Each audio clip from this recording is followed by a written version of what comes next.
اعوذ باللہ من الشیطان الرجیم، بسم اللہ الرحمن الرحیم۔ سورہ سجدہ کا تعارف پیش کر رہے ہیں، شروعات کر رہے ہیں نام سورہ سے۔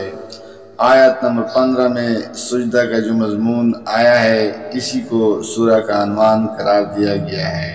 زمانہ نزول، انداز بیان سے ایسا محسوس ہوتا ہے کہ اس کا زمانہ نزول مکہ کے دور متوسط ہے، اور اس کا بھی ابتدائی زمانہ، کیونکہ اس کلام کے پس منظر میں ظلم و ستم کی وہ شدت نظر نہیں آتی ہے جو بعد کے ادوار کی صورتوں کے پیچھے نظر آتی ہے۔ موضوع اور مباحث، سورہ کا موضوع توحید، آخرت اور رسالت کے متعلق لوگوں کی شبہات کو رفع کرنا اور ان تینوں حقیقتوں پر ایمان کی دعوت دینا ہے۔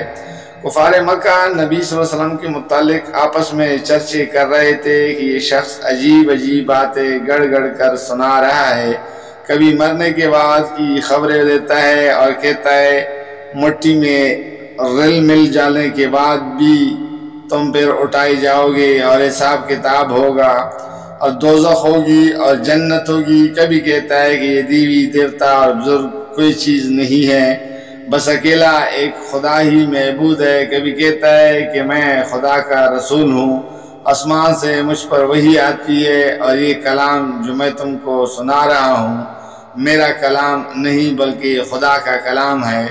یہ عجیب افسانے ہیں جو یہ شخص ہمیں سنا رہا ہے۔ انہی باتوں کا جواب اس سورہ کے موضوع بحث ہے۔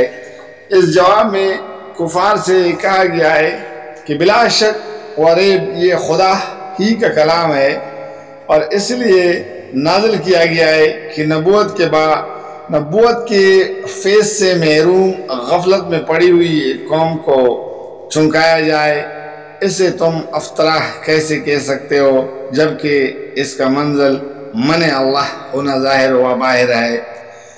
پھر ان سے فرمایا گیا ہے کہ یہ قرآن جن حقیقتوں کو تمہارے سامنے پیش کرتا ہے، عقل سے کام لے کر خود سوچو کہ ان میں کیا چیز اچنبے کی ہے۔ آسمان و زمین کی انتظام کو دیکھو، خود اپنے پیدائش اور بناوٹ پر غور کرو، کیا یہ سب کچھ اس تعلیم کی صداقت پر شاہد نہیں ہے؟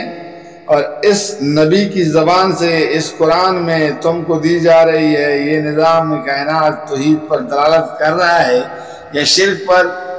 اس سارے نظام کو دیکھ کر خود اپنی پیدائش پر نگاہ ڈال کر کیا تمہاری عقل یہی گواہی دیتی ہے کہ جس نے اب تمہیں پیدا کر رکھا ہے وہ پھر تمہیں پیدا نہ کر سکے گا؟ پھر عالم آخرت کا نقشہ کھینچا گیا ہے اور ایمان کے ثمرات اور کفر کے نتائج اور عواقب بیان کر کے یہ ترغیب دلائی گئی ہے کہ لوگ برے انجام سامنا آنے سے پہلے کفر چھوڑ دیں اور قرآن کی اس تعلیم کو قبول کر لیں جسے مان کر خود ان کی اپنی ہی عاقبت درست ہوگی۔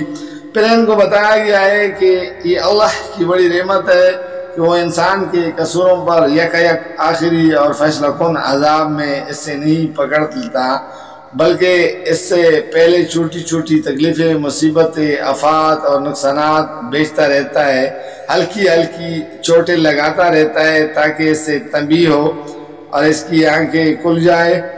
آدمی اگر ان ابتدائی چوٹوں ہی سے ہوش میں آ جائے تو اس کے حق میں بہتر ہے۔ پھر فرمایا ہے کہ دنیا میں یہ کوئی پہلا اور انوکھا واقعہ تو نہیں ہے کہ ایک شخص پر خدا کی طرف سے کتاب آئی ہو۔ اس سے پہلے آخر موسیٰ علیہ السلام پر بھی کتاب آئی تھی جسے تم سب لوگ جانتے ہو۔ یہ آخر کون سی ایسی بات ہے کہ اس پر تم لوگ یوں کان کھڑے کر رہے ہو؟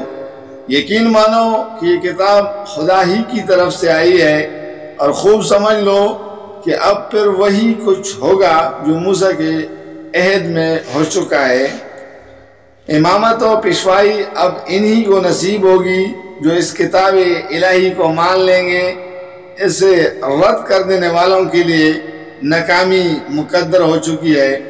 پھر کفار مکہ سے کہا گیا ہے کہ اپنے تجارتی سفروں کے دوران میں تم جن پچھلی تباہ شدہ قوموں کی بستیوں پر سے گزرتے ہو ان کا انجام دیکھ لو، کیا یہی انجام تم اپنے لیے پسند کرتے ہو؟ ظاہر سے دھوکہ نہ کہو، آج تم دیکھ رہے ہو کہ محمد صلی اللہ علیہ وسلم کی بات چند لڑکوں اور چند غلاموں اور غریب لوگوں کے سوا کوئی نہیں سن رہا ہے، اور ہر طرف سے ان پر طعن اور ملامت اور ببتیوں کی بارش ہو رہی ہے۔ اس سے تم یہ سمجھ بیٹھے ہو کہ یہ چلنے والی بات نہیں ہے، 4 دن چلے گی اور پھر ختم ہو جائے گی، لیکن یہ تمہارا نظر کا دھوکہ ہے۔ کیا یہ تمہارا رات دن کا مشاہدہ نہیں ہے کہ آج ایک زمین بالکل بے آب و گیاہ پڑی ہے، جسے دیکھ کر گمان تک نہیں ہوتا کہ اس کے پیٹ میں رویدگی کے خزانے چھپے ہوئے ہیں، مگر کل ایک ہی بارش میں وہ اس طرح ببک اٹھتی ہے کہ اس کے چپے چپے سے جو کی طاقتیں پھوٹنی شروع ہو جاتی ہے۔ خاتمہ کلام پر نبی کریم صلی اللہ علیہ وسلم کو خطاب کر کے فرمایا گیا ہے کہ یہ لوگ تمہاری باتیں سن کر مذاق اڑاتے ہیں اور پوچھتے ہیں کہ حضرت یہ فیصلہ کن فتح آپ کو کب نصیب ہونے والی ہے؟ ذرا تاریخ تو ارشاد ہو، ان سے کہو کہ جب ہمارے اور تمہارے فیصلے کا وقت آ جائے گا، اس وقت ماننا تمہارے لیے کچھ بھی مفید نہ ہوگا۔ ماننا ہے تو اب مان لو، اور آخری فیصلہ ہی کے انتظار کرنا ہے تو بیٹے انتظار کرتے رہو۔ جزاک اللہ، فی امان اللہ۔